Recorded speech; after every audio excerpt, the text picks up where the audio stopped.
The Sultan of Sokoto Al-Haji Muhammadu Abubakar III has declared social media a terrorist organization during his speech on Wednesday, urging security agencies to address its dangers. In the remarks captured in a video posted by News Central, the prominent Nigerian traditional leader criticized the platform for spreading false narrative that can destabilize society.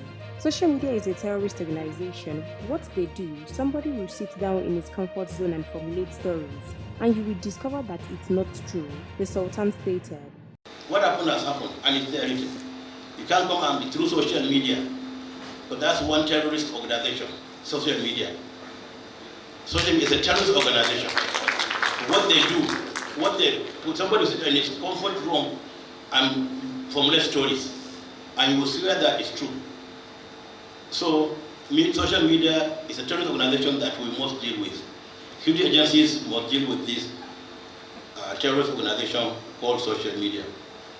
So we're not happy with what's been happening either on the plateau or other places. The Sultan's call for action emphasized the need to curb misinformation, which he believes is easily spread by individuals crafting deceptive stories online. He further criticized the frequent issuance of condemnation statements without tangible results, urging for concrete steps to end the violence. While the Sultan of Sokoto statement has sparked mixed reactions online, we'll continue to supply you more trending news updates and exclusive videos. You can as well drop your opinion in the comment box section below. Keep watching Naija News TV.